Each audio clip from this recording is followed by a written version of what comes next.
So you got to figure it's something odd that we're doing a documentary on this guy, and it's like a mystery. I mean, we're talking about whether he had a past and a future and all this sort of stuff, but it was always reinvention of some kind. James weighed 8 pounds, 14.5 ounces to be exact. He was a joyful child. He was a nice guy. I found him as an extremely likable person. I found him very sort of modest and quite sort of humble about his art, which was kind of amazing because it was so beautiful. I mean, there was a side of him that just wasn't going to compromise, or he had very high standards. He was very honest and trustworthy and sort of Boy Scouty. It was always shocking to me how little he actually lived on, and yet he was generous with his friends. I mean, he was a little stubborn son of a bitch, you know, and it's the truth. He could be honey baby 1 minute and holding me in his arms sort of thing, and the next minute it would be, I'm fat. The man did not have 1 ounce of body fat on him. He had an incredible body, but he had an obsession with fat. I don't know about being a perfectionist, but he was searching, and he was always searching for the style and something that could mark him as being unique. I met James Manning in the early 1980s in Toronto, when he was James' bro and working as a short order cook. We became friends and stayed in touch after he moved to Vancouver to study art. In January 1998, a Christmas card I had sent to him was returned with the word "deceased" written on the envelope. In the fall of that year, I went to BC to learn more about the people in James's life and to see his art. From Vancouver, I took the ferry to Victoria to meet his good friends Jeanette, Cheryl, and Janet. I didn't remember James ever speaking to me of them, nor did they know about me. John, how you left it? She was at it. 2 weeks, Jeanette. I'm fine, 2 weeks. You put way too much water in it. They told me some things about James that I didn't know, and one thing that I did. He was angry. Very angry young man. You found him angry too? Yeah. Oh yeah, very angry. Very angry. Yes, James very angry. does not compromise at all. No, you know, very he's- black and white. Yeah. Yeah, he was very adamant about what he liked and what he didn't like and what he put up with and what he wouldn't. And You're like that and too, said though. so. Yeah, probably that's why we got on so well. No, you're like that. To me, James never seemed to have a clear direction or path in his life. One day he would be a window dresser at the Bay. The next day he'd be an antique dealer. The day after that he'd be doing something else. I was an employment counselor, and one day James came to me for help to find a job. He was like 18 years old, fresh off the boat from Moncton, and had been just thrown out by some guy named Julio or something. And so he, you know, was looking for work and had no money and had no place to stay. And I'm originally from PEI, so, I mean, I knew where James was from. And so I said, oh, well, I got a spare room. You can bunk in with me for a while until you get your feet wet. And I just took him home. Yeah, he hated New Brunswick. He had nothing good to say about New Brunswick or the people from there. He thought they were all just, you know, redneck woodchopper types or something, I guess. And Yeah. Jeanette and Cheryl only had a few prints of James's drawings, so I returned to Vancouver to try to find more of his art and to meet with some of the other people who had figured prominently in James's life.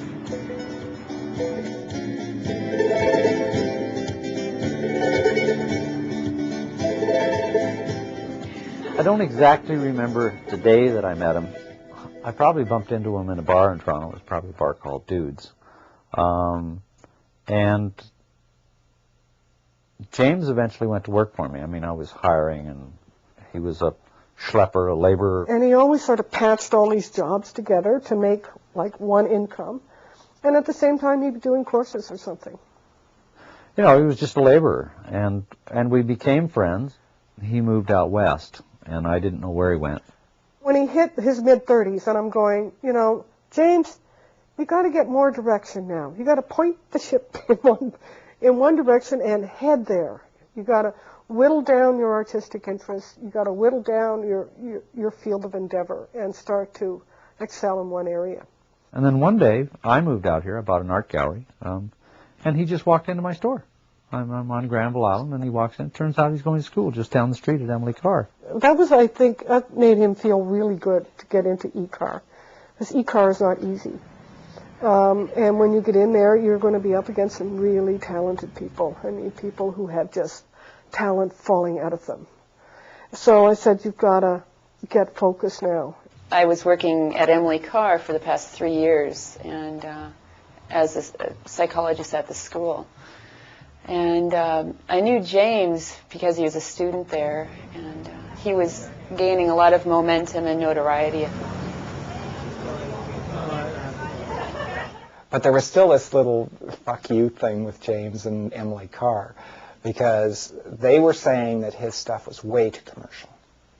You know, you're not an artist. You know, you're producing commercial stuff, and you know, you're doing those big male nudes. And then when he got into the still lives, it was, oh well, that's commercial. Like, you know, you're not going to go anywhere with that stuff.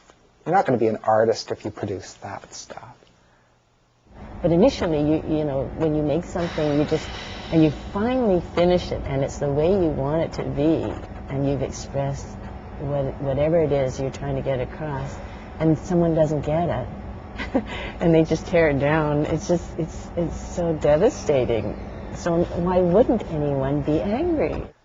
And I'm going to talk about homosexuality in this speech, and the fact that it should be accepted as normal within society. When I help people, you know, in dealing with the psychology of being gay or lesbian or coming out, the first thing is we have to deal with our sexuality. We have to sort that all out. And I've got a list here of famous people in history up to the present that were actually gay.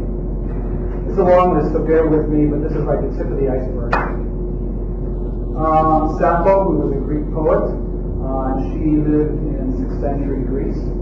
Oscar Wilde, Black Bearded Pirate. It's a very open school in that regard, and I think that's why there's such a large number of queer students there and a real presence. But there is a bit of a sort of uphill battle dealing with other students around these issues because it's an international school. So, yeah, you run into a bit of bigotry and also racism. But that's why he did the bodybuilding. That's why he did the bodybuilding. He didn't want to be this, you know, whimper or weakling or something like that get pushed around. That was what a lot of that putting on, you know, the extra muscle and bulk was about.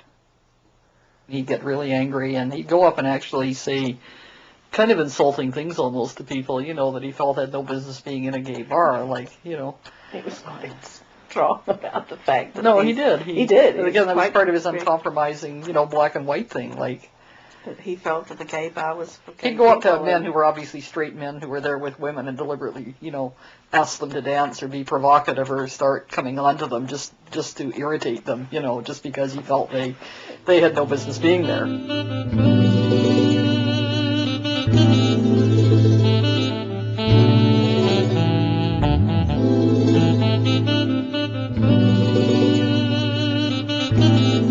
He took his, I think it was his grandmother's name, Manny, changed his name legally, so he did everything to literally cut himself off totally from his family. I know he was trying to reconcile with his family back, and then reached the point that he just felt he was being, you know, neglected or abused or just constantly put down, that he reached the point he couldn't take it anymore. He said that he'd been thrown out of the house because he was gay. And I thought there was more of a mutual see you around part to it. Because I think he was certainly going, as a young gay person, was going through a fair amount of turmoil because he was doing this in a non-supportive environment. James is just as much to blame for the estrangement as the other members of the family, because James just refused to pick up the phone and call or answer people's calls.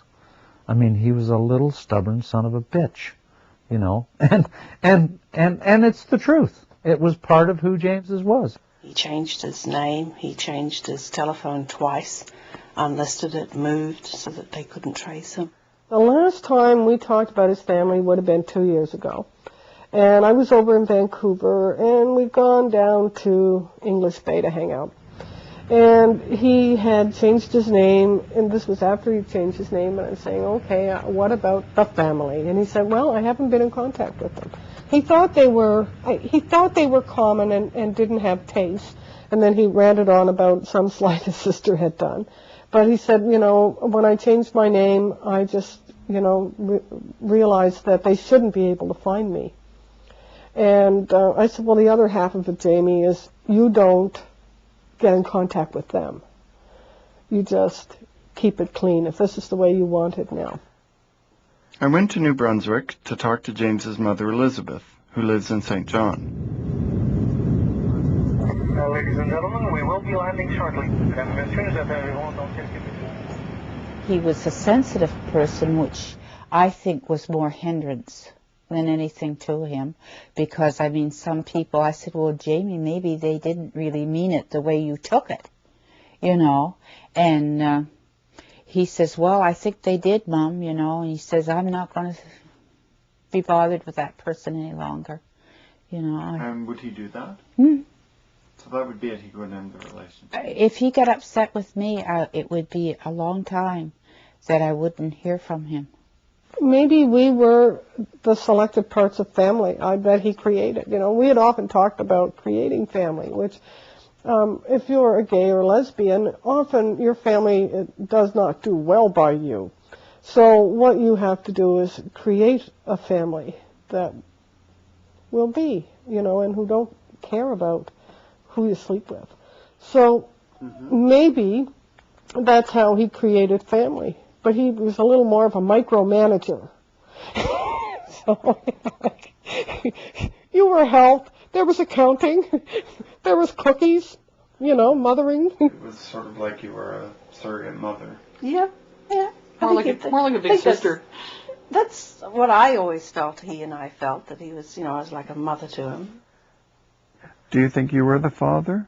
I think in some respects I might have fit part of that role, but certainly not all of it. And he certainly treated me as a fatherly figure. I expect I, started off as Mother Teresa, come and live with me, child. But then after that, to me, it was more like, big sister type of thing, Sometimes he would get upset, and he just would call for a long time or whatever. But on the majority of the time, we were very, very close. What you saw was what you got with James, in that how he presented on a day-to-day basis was basically the real thing, except for this section of his life where he kept us all apart, which I thought was rather interesting. Because I bet there's like a real howling group of people out there, all of whom served his needs in some way. But he never gave us the opportunity to like each other. So it's that dichotomy, well, I'd really like them to like each other, but if I introduce them and they don't like each other, but he wasn't willing to take that risk. It was in our third bout of our relationship, third go-round, that I actually met some people that he knew. The majority of people I didn't know existed, but that's how James kept everyone. We were all separate, we fit in our little box, and that was it. Did you know about Jeanette and Cheryl and... Never, not a clue. He'd say, I'm going away for the weekend. Or he wouldn't even say he was going away. He'd just go. And you never knew if he was in a relationship with anybody. I found this all out after the fact. I let him lead because he actually said that he thought I understood. He was in control of this relationship. When he passed away and suddenly people started getting together, we found that we had an incredible amount of things in common. As you've probably seen in the interviewing process, you've met some pretty creative people, you've met caring people, you've met people that are concerned with their community, people that have continually tried to improve their own lives and the lives of those around them. Continuing education, not afraid to take risks.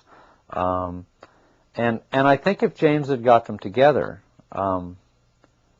it would have been a fun time. Look at Oh, this. that's ghoulish. I don't think so. That's the same one as scary. over here. No, Isn't it? no, different He page. must have been badly hurt by somebody at one given point in time to think that way, I guess. He didn't want it to happen again, so obviously he structured this system and found it must be working for him. It might go back in part to the estrangement from the family, and so if the family doesn't know what I'm doing, I won't get any aggro. So if my friends don't know what I'm doing, I won't get any aggro there either. There was some conflict, I think, between work that he knew was commercially, had great potential commercially, and that he had the ability to exploit that, and he knew that there was a market there.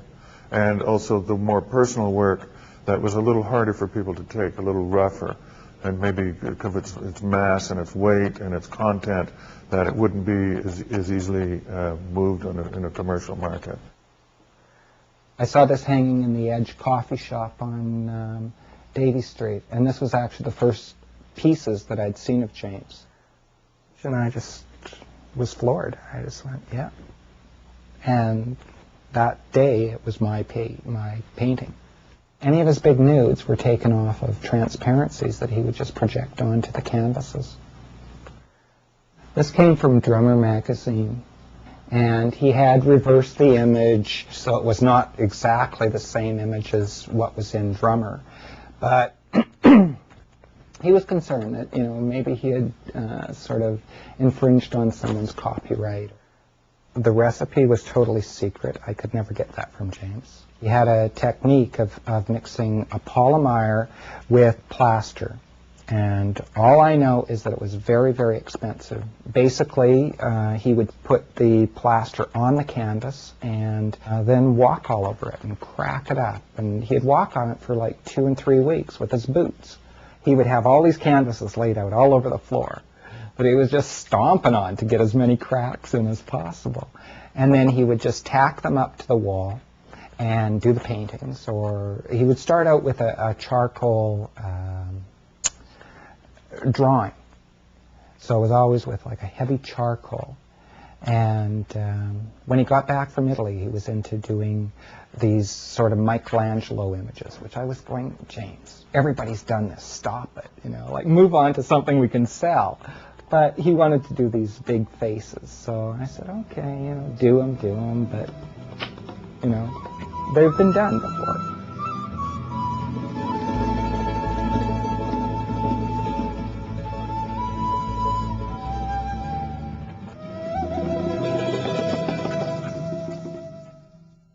After the trip to Europe, he just started to lose weight in a big way and was getting really thin, and it was like, well, what's going on? And that was sort of, like here I'm looking at an artist as well. I mean, this is, I want to work with James, or I wanted to work a lot with James, and to see him losing weight like that and, sort of questioning, but not wanting to really come out and say, like, look, are you HIV positive or not? Were you aware of his HIV status?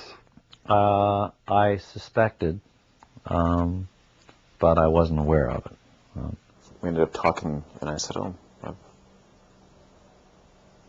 always, from the moment I saw you, I always thought you were positive. And he said no. And I said, well, it's okay if you are. I don't care. I wouldn't leave you anyway. So it's, and I was like, nope. But it's like everything he did gave me every indication that he was. They talk safe sex. James took that to new heights. When did you find out that he was HIV positive? Oh, do you have to go into that? Well, When I went to Vancouver the first time, he had contacted it from Dean, a friend. I think that's been a really shock for us today to find that out, and I think, before you go, that, maybe we've got to deal with that a little bit, because I think you're just stunned by that. I am, because I expected him to tell me the truth. I'm sorry, I'm surprised, because I didn't know that you had known that. Oh, I know a lot of, if there's anything. Oh, yes. I know about the baths that they used to go to. And James told you about that? Oh, yes. I just can't imagine being in an intense relationship with someone, or in a relationship, and not discussing something so fundamental, you know. And I think it bespeaks of a great deal of insecurity, James's part. He would hold me in his arms, and I'm fairly big, and James was a little bit shorter than me. But it clicked in again one day. I got this awareness going, bang, he's not holding me, he's hanging on for dear life. The only time that I ever saw Jamie really afraid, he says, I had a terrible dream. He said, and I was coming home from school one day, and he said that dream kind of came back into his mind, that he would come home and there would be nobody there.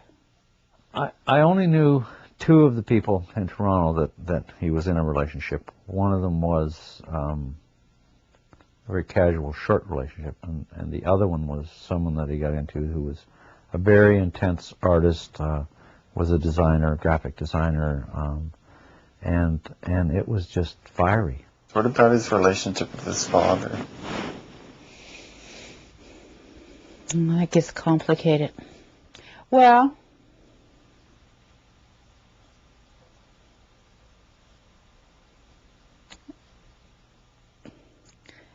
why don't you ask Louis? Finally, back in Ontario, I drove to Acton to talk to James's father, Louis.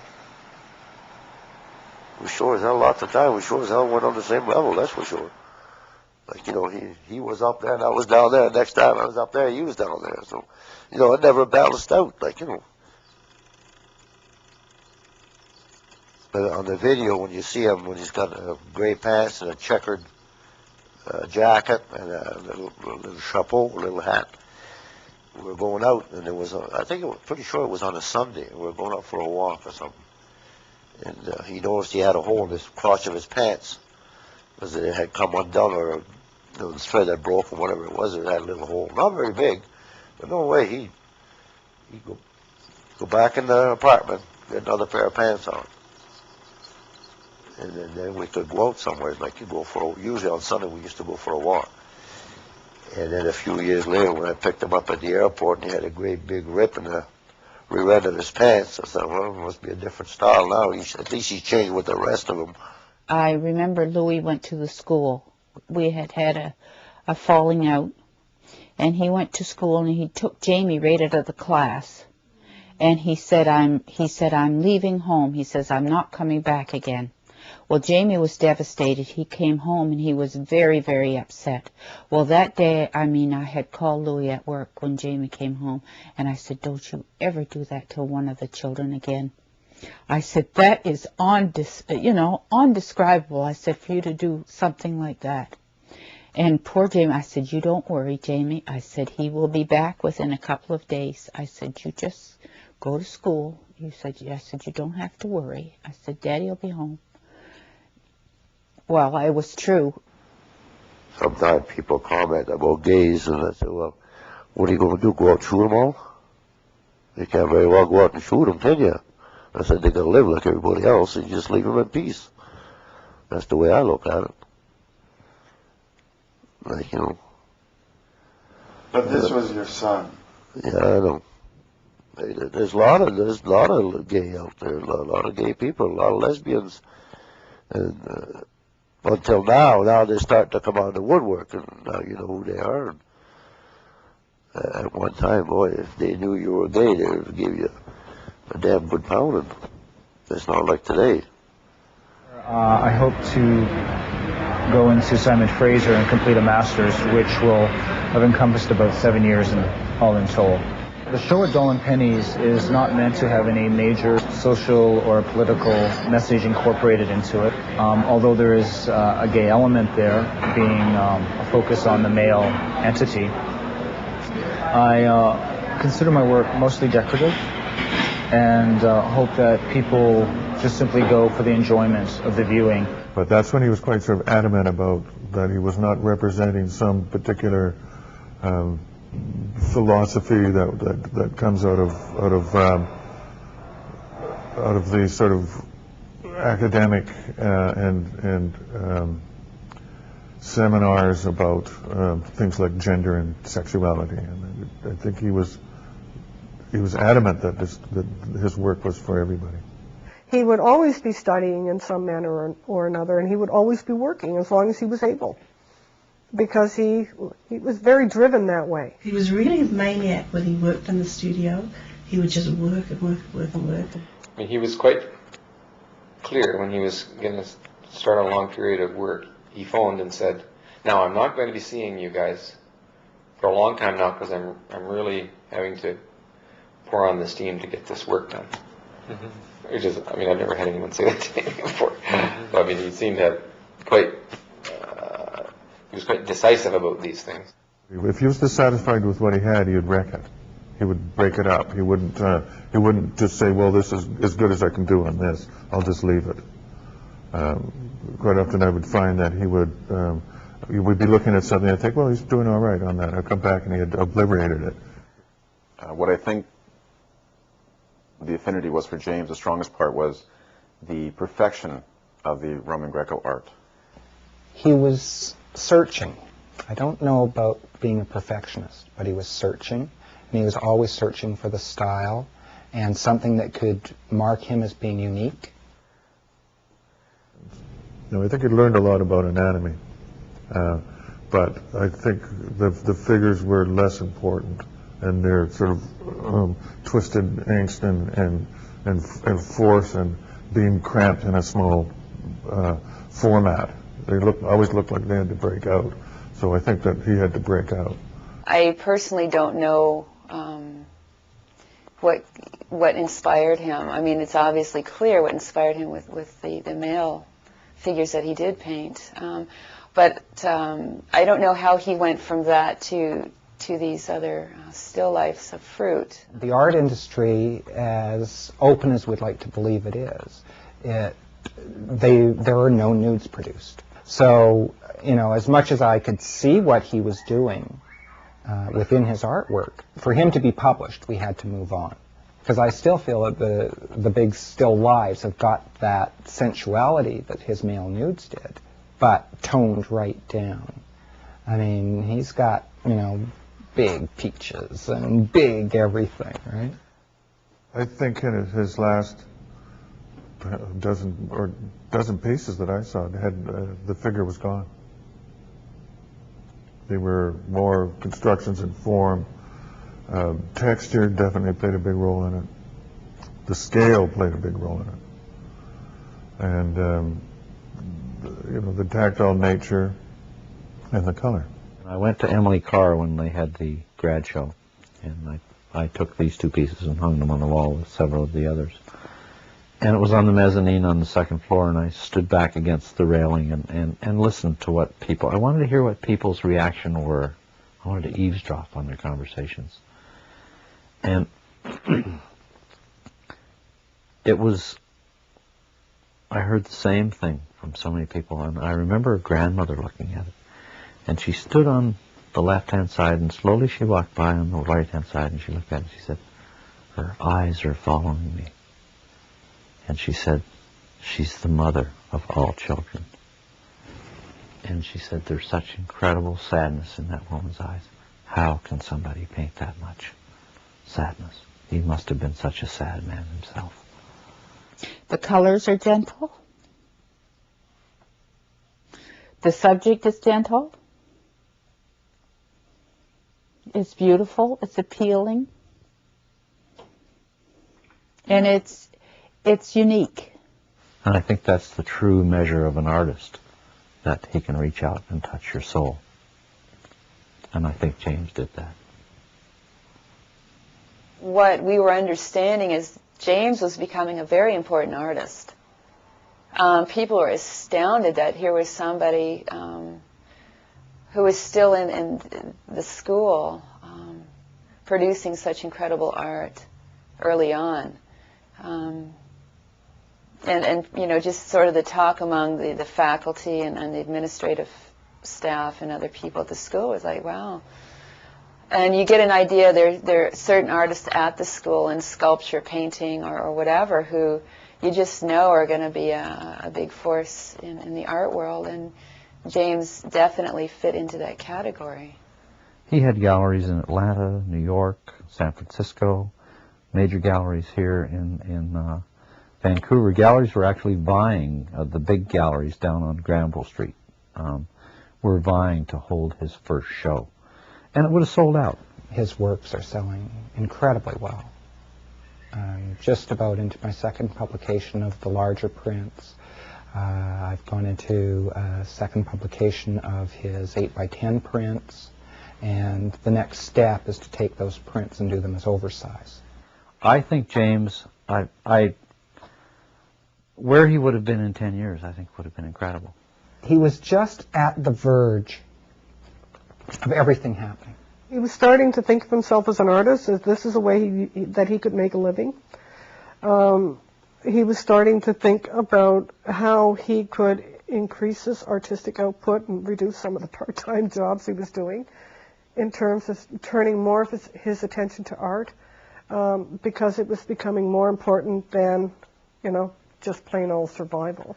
Some people have premonitions about their lives and what's going to be happening, but he did cherubs, he did fruit, and it's almost like there was this sort of peaceful place he came to. Or maybe he knew something was going on, or whatever. But he went in, he painted his whole apartment white.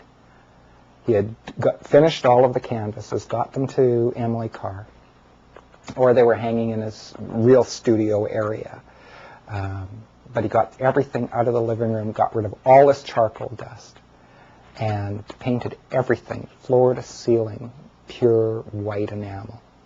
I'd gone for a reading after James and I split up, and I was told that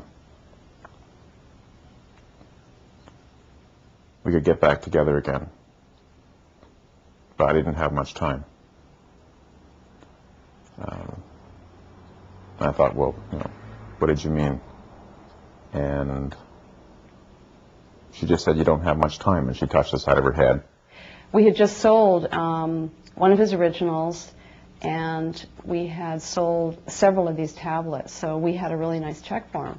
So I phoned him up, and I said, you're going to be pleased to know that we sold all this art, and I have a check ready for you. And he was just ecstatic. And the thing I really liked about him was he was so modest. I mean, he's a very modest person about his art. I mean, I don't think he really quite knew how good he was, or if he did, he didn't let on, So it was a few days later, it was only a few days later, maybe about 3 or 4 days later, one of our big distributors of art from the States, and he was there that day, and he walked in the showroom. We had a whole display up of James' work in one part of the showroom.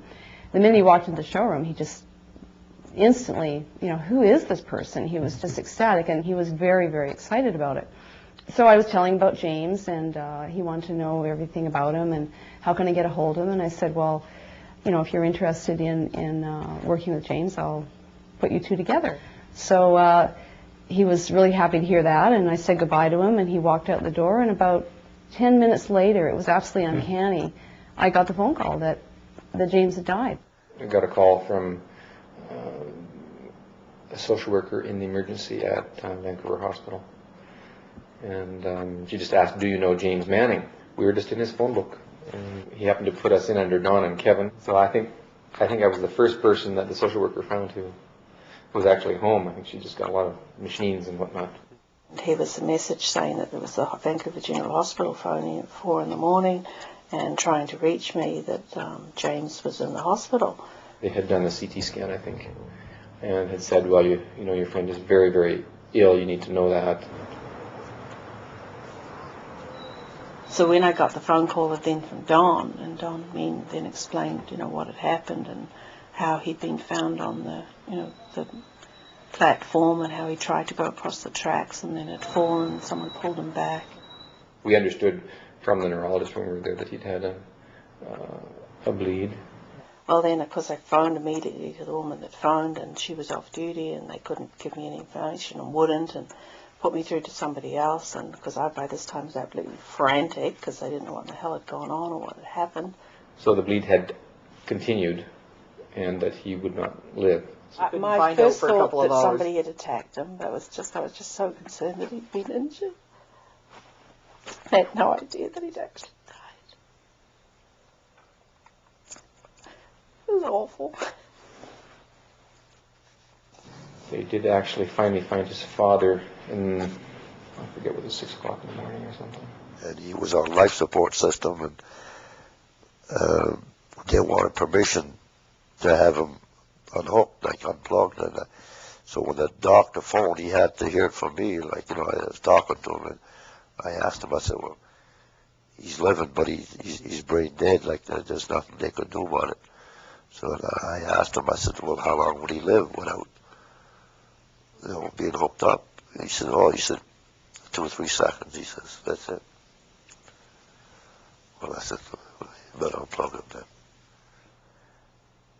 His ashes were sprinkled in the park behind Emily's car, and his father sprinkled them on the hill beside the Granville Island Hotel at the east end of Granville Island. And I sprinkled them at Emily's car, because that's where I think James finally found a home. And the one at Granville Island, because it was the place that I used to go and sit with him and we'd talk about what we do when he became rich and famous, it was just a place we dreamed. It was a place we dreamed. Yeah, David gave Jeanette some of the ashes when you went over. Yes. And they're still sitting on that blue bag on the fireplace. I don't know if you noticed. I just haven't had the heart yet to do something let with go them. yet. Yeah, I keep opening it now and then thinking, should I go and put it on the irises? And I thought, no, I'm not ready yet. No, and I think that's something we should do together. I'd be annoyed if you just did that without, I wouldn't do it that way. No, I wouldn't. Lots of other things. Well, sure, if it's different. I wish I could have done more for him. I think I wasn't a very a guiding person. I could have put forth a little bit more initiative. It's very strange. He's been dead almost a year, and I miss him very much. When his dad came back to accept the degree that was conferred upon James posthumously from Emily Carr, when he got up, and I was of two minds. When I sat in the audience, I thought, should it be a friend who supported and knew James, etc., go up and receive that, because maybe that's what James would have wanted. And I was really torn, but I also looked and saw a father who was, I think, in an incredible amount of pain. And when he got up on the stage, the students and the staff spontaneously stood up and applauded his receiving James's degree. And it was incredibly moving, because I think at that point in time, when I looked at his father's face, I saw such incredible anguish and pain. And yet I also saw, when he came back, he had this incredible look on his face of pride. And at that point in time, I thought that was a reconciliation. Too late, physically, but I think spiritually there was a reconciliation between the two of them. What he achieved solely on his own, with very, very little help from us. Very little help.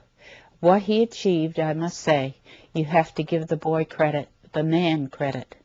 He achieved solely on his own. It was really disappointing to me that his life was cut so short, especially since he had achieved what most of us in the art field would dream of achieving, and he did it in such a short time.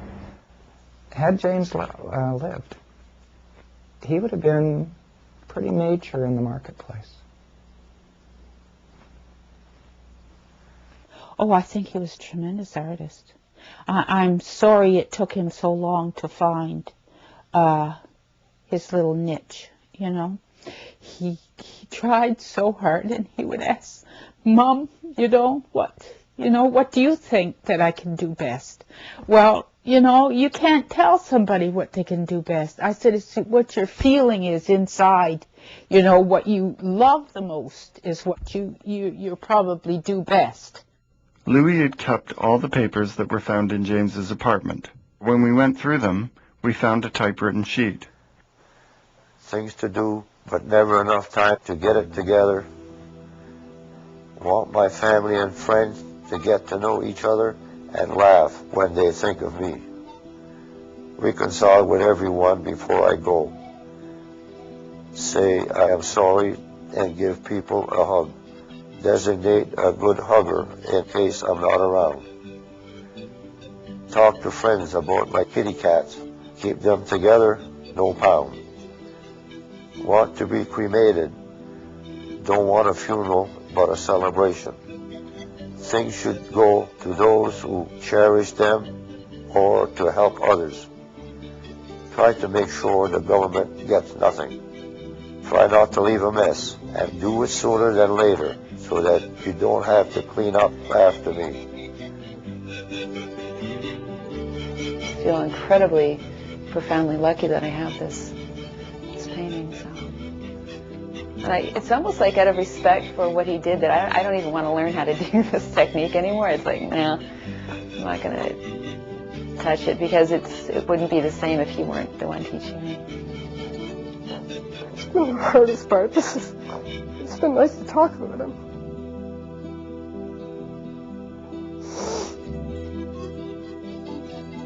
And